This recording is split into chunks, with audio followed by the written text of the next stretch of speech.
Hello everyone, I'm Will Fuller from envisionselfhealing.com, and in this video I'm going to be looking at whether the iPhone is bad for your eyes or not. Now the reason why I've come up with the topic of this video is that over the last few weeks I actually upgraded to a new iPhone, and I've noticed over the last few days increased strain in my eyes, and I thought I would investigate it a little bit and try and figure out where that strain is coming from, whether it's from the small print on the screen, is it from the resolution or the pixels, is it from the fact that I'm holding it too close to my eyes, or is it that I'm just on it all day every day and you know, it's just taking up too much of my time and it's straining my eyes. Well, the first thing I'm going to be looking at is the fact of where you actually hold the iPhone. Now the reason why, or any appliances, this isn't just the iPhone, but I'm choosing this in particular because it's got some specific features in it that I'm going to be looking at. Now any phone that you've actually got, you might find that you're holding it pretty close. Now with these smaller screens now, it's obviously a little bit closer. What this is actually doing is it's contracting the medialis rectus muscle. Now you've got your two eyeballs, and on each eye you've actually got 6 extraocular muscles. One at the top that moves it up, one at the bottom to move it down, side, side, and then ones that sort of hook around this way and one that will hook around this way. Now you can imagine that if you've got a phone in the center, then these two muscles are looking inwards to try and focus. Now if you were looking, say, at a computer screen, then the muscles are going to be that much more relaxed and not as contracted, and some of the other muscles are more in equilibrium than the one in the rectus medius, which is sort of the nasal extraocular muscle. So the closer you bring the phone, the more you're contracting these muscles and the more strain you're actually putting on your eyes. So I've been trying to observe my own behaviors, which is always something you want to try and do with self-healing in general. If you feel any sort of ache and pain, try and start to observe your daily habits. What is it that could actually be causing that pain? And sure enough, I caught myself holding the phone pretty close to my eyes because I'm trying to see that smaller print, and also because there's a lot more information going on than that was on my old phone, and you're trying to take, you know, as much in as possible.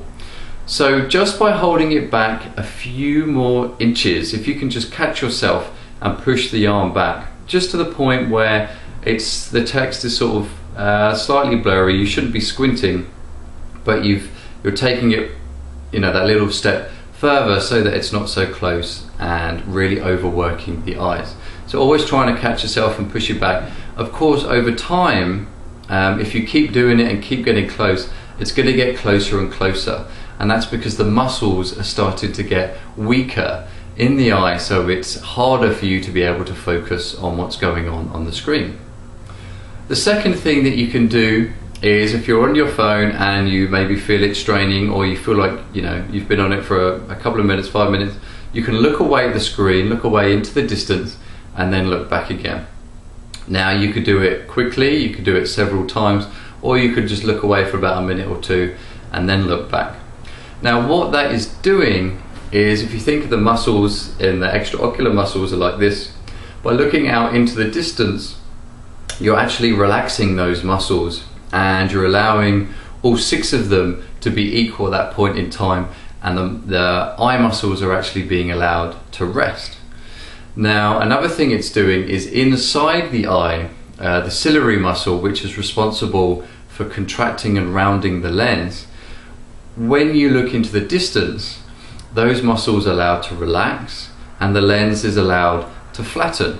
So it means that you're resting the ciliary body and you're resting the lens. Those of you that are looking to prevent cataracts, presbyopia, these are certainly some habits you're going to want to integrate into your daily life on using the phone. And in fact, with anything, whether it's reading a book, the iPad or the Kindle, or even at your laptop, you always want to be looking away regularly in order to flatten the lens, relax the ciliary muscle, and also relax the extraocular muscles in the eye. The third thing that I've been doing is I've increased the amount of palming that I've been doing. which I've been feeling is helping reduce the strain and equal up my my use of the phone and when I'm not using it. So the reason why the palming works is it's actually giving deep rest to the eyes. It's not receiving any more information in the retina because of the black. You are resting the extraocular muscles because they're not focused on anything. The lens and the ciliary body muscle are all relaxed. Now those of you that don't know what palming is, you can check out a detailed video on envisionselfhealing.com and some instructions on how to do palming, something that everybody should be incorporating into their daily lives that want to focus on their eye health, and especially if you're using the computer or any sort of electronical device that could be causing strain on the eyes. You want to increase the amount of palming that you're actually doing. Now that's sort of covered the muscular strain and the physical strain that you're putting on your eye. Something I also want to look at, and a question that we always get, is whether looking at the screen is bad for your eyes. Now this typically comes up with computers, because the computer is made, the screen is made up of the fine pixels. Now if you see a line on the screen, it doesn't mean that it's a line. It means that it's lots and lots of tiny round dots that actually produce the line. Whereas, say, a book, you've got a straight line, then there's not lots of little fine circles that the eye is trying to adjust around and struggle with. Now the new iPhone apparently has a new retinal display, and it has allegedly the highest density of pixels. So in theory, you might be able to argue that the eye has an easier job and it's not fighting as much to identify the image on that screen.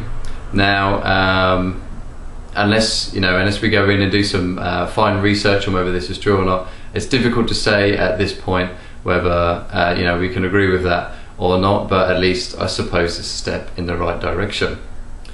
Another reason why you might be straining with the screen is because of the small text, and I know you can enlarge things, but not always on everything. And again, you'll find yourself bring it in closer and closer.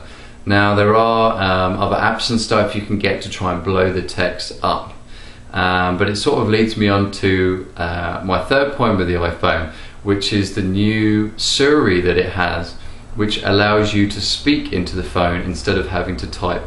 Now personally, I found this a great advantage to be able to have this, because it means I actually get to spend less time trying to write emails and text messages and stuff on my phone. It means I can just sort of speak it, I can even combine it with a distance looking exercise and look into the distance, speak it into the phone, and it's a lot easier than trying to concentrate and type away on the phone itself.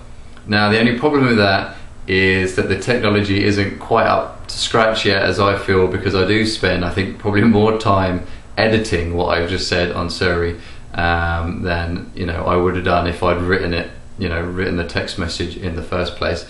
But still saying that, I still think it's a great advantage, and I think certainly in the future when they improve that technology, it's going to help our eyes that little bit more. Finally, I just want to comment on what a lot of people ask me, and that is using the iPhone or any electrical appliance, sort of screen reading wise, in the dark. But yeah, a laptop, again, the Kindle, or anything that's emitting a light, and you're trying to read in the dark. Now there's several negative sides to doing this, and the first, and I feel the most important, is you're overusing your central vision. Now even if you're in a well-lit room, if you're reading a book or if you're focused on your laptop, then you're still ignoring your periphery. And what we want to always try and do is bring equilibrium to the whole eye. That doesn't just include looking near and far, that also includes your central vision and your peripheral vision. Now we're so engrossed on what we're trying to do, and we're really focused on getting the piece of work done or reading whatever it is that we're reading, and we switch off from the world around us. It makes sense because it helps us focus. However, it means that the periphery becomes weak and the central vision becomes overworked, and eventually it will start to strain. So even if you're just using a normal computer, you could try waving to the side of the head, or you can just from time to time tune into the periphery if there's people moving around you. Now if you're in a dark room, you can imagine then if you've just got this bright light shining in front of you, then all your focus is centrally and you've really got no focus at all in the peripheral vision. So by turning the light on, you're actually going to help wake up the periphery that little bit more. Another negative can be that when you're in a dark situation, the pupils dilate so you can take in more light. Now obviously when your pupils are dilated, it's that much more difficult to focus. So imagine then you're in a dark room but with a bit of light and you're trying to focus on the print in front of you. It's going to be that much more difficult, and you're fighting the pupil to try and constrict to read the text but dilate to getting more light. So as much as possible, try to avoid using the appliances in the dark and try and bring as much light as possible. Another thing you could do is just use something like a flashing light in the periphery. That's something that I particularly use, especially because of my condition, which is retinitis pigmentosa, meaning that the peripheral cells are starting to dissipate in my periphery, or they're going to sleep. So what I'm trying to do is wake those up as much as possible. So by stimulating my periphery constantly, or whenever I can, it means I'm waking those cells up. So even if I'm using my phone or what have you, then I'm trying to stimulate the periphery at the same time. Finally, as far as working in the dark is concerned, it's still quite a bright light shining into your eyes. And I know it's not the same, but you could imagine if you just stare at a torch in the dark, then the eyes start to strain. Now, it's not to that extent, but it's still on a minor level. It's still a basal amount of strain that you're putting on the eyes. And if you start doing this daily and regularly, then you're really starting to fight with the eyes and cause some strain. So in summary then, I wouldn't necessarily say that the iPhone itself is bad for the eyes. I would say that habitually it's bad for the eyes because we overuse it and we're using it in a bad way that's causing strain to the eyes. Now anything that's overused is going to cause strain. So even if it's reading a book or the computer or the iPhone or any mobile phone, if you're using it extensively, then you're going to cause strain. So this means increased breaks. So try and take more breaks as much as possible. In particular, you want to think about you're always looking from near. So you always want to try and do the opposite. So you always want to try and look as far into the distance as possible, as regular as possible. Maybe every 15 minutes you could just glance away, or every half an hour take 10 minutes to look into the distance, and certainly every hour just sort of get up and go look out a window, or just go outside, get some fresh air, go for a walk, and really relax those eyes before you come back again, or before you start looking at your phone again. Things like increased palming, resting the eyes that little bit more, not always trying to push them, especially in the evenings when you've been working all day. You've really worked those eyes, and then you try and force your eyes to look at something like a book, or you try and strain and see more and more detail. The eyes need rest as much as you need a rest. So try and think of it as a muscle as much as possible in that sense. So those are the sort of the main things that you want to be thinking about as far as helping your eyes with working with the iPhone or any electrical device that you're trying to read from as much as possible. So I hope you found this information as helpful as possible. I'm now going to spend the next few weeks trying to undo all my habits that I've already picked up in such a small space of time with using the iPhone and using it so close. So I'm going to try and take a little bit of time out and really try and work towards getting it right, because it's not so much the near future if you think I've got that strain now, but think of it in a month, 6 months, 2 years time, how bad my vision would be if I kept trying to use the appliance in that way. So really try and think long term with this stuff. It's worth taking the effort to try and implant these habits into your daily life. So enjoy these videos. If you want any more information or check out any more of my blogs, go to envisionselfhealing.com, and happy healing.